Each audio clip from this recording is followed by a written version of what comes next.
Muy bien, seguimos con lo prometido, la presencia del concejal. ¿Qué sería pro?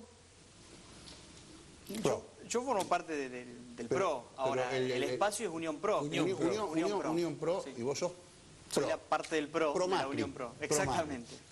Bueno, Roy, para empezar por el principio, los temas de agenda de la ciudad marcan que lo que se está debatiendo hoy, entre otras cosas, es la cuestión de los taxis.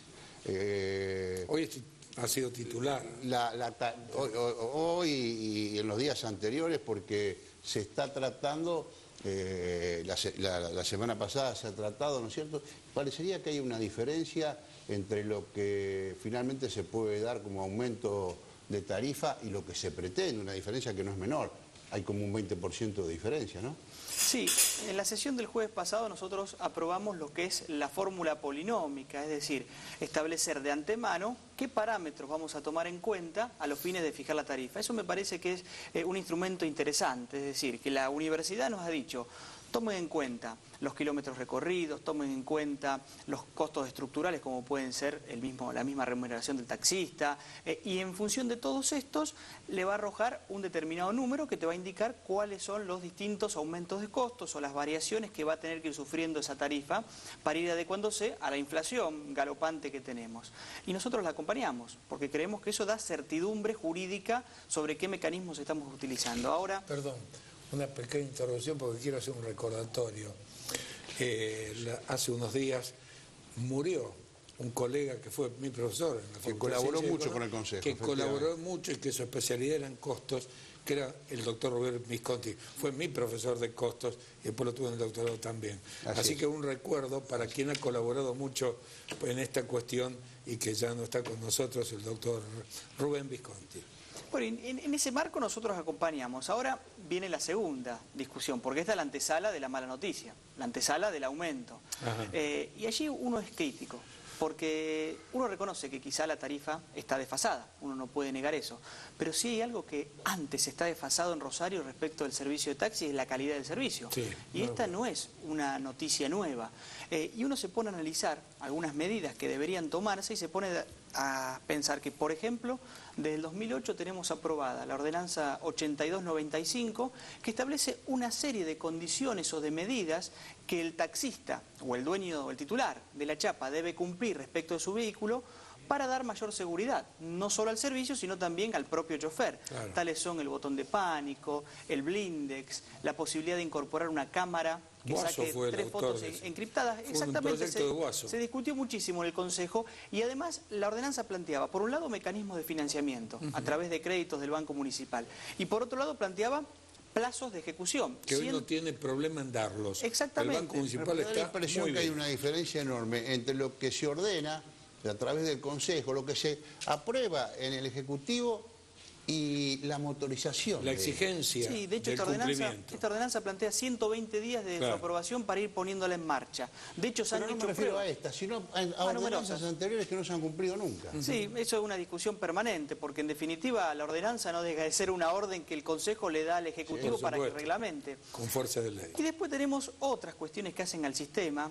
En estas cuestiones las medidas de seguridad yo no creo que resuelvan la problemática de la inseguridad, pero en definitiva son paliativos que afectan y directamente ayudan a el GPS y demás. Y a veces en esto hay que ser muy claro, a veces son los propios representantes del sector o de algunos sectores los que se niegan a estas medidas. Claro. Y uno allí se pone a pensar en el chofer, que es la persona más desprotegida de todo el sistema, que sufre los embates de la inseguridad. Pero además, en Rosario no puede ser que tengamos conviviendo dos regímenes distintos de taxis con distintas obligaciones. Tenemos las antiguas chapas, que casi son un derecho de dominio, perpetuidad, con amplios derechos sobre la misma, que desvirtúan en definitiva lo que es el servicio público, porque con características particulares el taxi... Parecen una canonjía feudal. No, es un servicio público. Exactamente. Y después tenemos las últimas chapas que se incorporaron en el 2007 aproximadamente, con que más son... condicionamientos. Exactamente, con concesión condiciones, a la explotación del servicio. Entonces, eso tenemos que avanzar porque no puede ser que en Rosario tengamos dos regímenes distintos, es casi un absurdo. Entonces, en estas condiciones, por lo menos nuestro bloque no está dispuesto a acompañar un aumento de la tarifa de taxi, porque ¿cómo le explicamos al rosarino? Ahora, perdón por la interrupción. Sí. También es cierto que le han dado un aumento de un 60% a los peones de taxi, ¿no? Los patrones. Y esto de alguna manera, no sé qué incidencia tiene, pero no es un dato menor. Sí, hay dos datos. Por un lado, los que vienen del sector, que sería un aumento de un 60%. La fórmula polinómica que hemos aprobado da alrededor de un 40, un 42%. Por eso uno no puede desconocer que matemáticamente los costos han aumentado, pero ahora después hay una decisión política, porque digo, si el aumento te da un 80%, el Consejo no puede aprobar un 80%, porque en definitiva eso también impacta sobre la demanda. Si aumentas mucho el precio, el taxista deja de tener demanda. Entonces, creo que son todas cuestiones que tenemos que analizar, porque la tarifa, o el ajuste de la tarifa, no es la única forma de garantizar un buen sueldo para el, por supuesto, para el taxista. En la medida que el dueño del taxi tenga costos adecuados y razonables y los pueda controlar. Lo hablábamos con el concejal Zuckerman el otro día. Yo le decía, la idea, muchas veces la hemos planteado, es que en un lapso de 5 o 10 años habría que uniformar el tipo de vehículo para que haya uno o dos modelos que se hacen hacer especialmente en alguna fábrica, con lo cual se baja sustancialmente el precio. Acá tenemos la General Motors acá al lado, le podemos supuesto decir, tome un modelo, hágalo para los taxis, que quedan para taxis para siempre, con las comodidades que correspondan para los pasajeros, para los problemas de los discapacitados, para la seguridad del chofer, con el GPS incorporado, si tiene gas, con el sistema de gas que no le destruya el motor, número uno. Y además, la compra de repuestos, la compra de neumáticos, la contratación del seguro, que les puede bajar sustancialmente los costos si lo hacen en conjunto. Tampoco se habla de eso. No, por eso digo, todas estas discusiones no pueden quedar consumidas cuando se da la discusión de la tarifa. Claro. Si nosotros pensamos en una discusión amplia, podemos llegar a acompañar con garantías para, como decía, explicarle al rosarino que le estamos aumentando la tarifa por la inflación, porque sabe que hay inflación, pero que estamos aumentando la calidad del servicio. Que tenga ganancia razonable el dueño del taxi, que esté protegido el que lo maneja y que tenga muy buen servicio. Es un final abierto, pero hoy el bloque del PRO no estaría acompañando el aumento. Vamos a hacer una pausa breve, muy breve, y volvemos con otro tema candente. Cloacas y protestas de algunos concejales por un plan que tiene el gobierno municipal, que también se queja porque dice que no recibe el apoyo de la Nación para un crédito, el aval para un crédito que permitiría hacer 12 obras importantes en distintos barrios. Enseguida volvemos con eso. Bueno, muy bien. Estos 4 minutos finales para el tema que habíamos planteado, cloacas. Creo que el problema de las cloacas se circunscribe en la situación económica o financiera del municipio. Hoy si se pone a pensar cómo está el presupuesto más importante de la provincia de Santa Fe, que es el de Rosario, que supera los 2.600 millones de pesos, realmente preocupa. Y preocupa por lo que hablábamos en el corte, del grado de endeudamiento que hoy tiene Rosario. Porque digo, el presupuesto destina 9% para obra pública. Ahora, también destina... gastos corrientes y gastos fijos de la misma secretaría. Un 8 y pico para pagar las deudas. Servicio de deuda. Y si uno se pone a analizar, y nosotros hemos sido muy críticos de cómo el municipio se ha endeudado... Hay más pago de deuda que obra pública. Exactamente, pero además, si uno separa la deuda, ve que en el corto plazo el grado de endeudamiento del municipio es muchísimo mayor que en el largo plazo. O sea, no solamente el municipio se ha endeudado, sino que se ha asfixiado, es decir, se ha endeudado mal. Entonces, necesariamente tenemos que ver de qué manera refinanciamos esa deuda.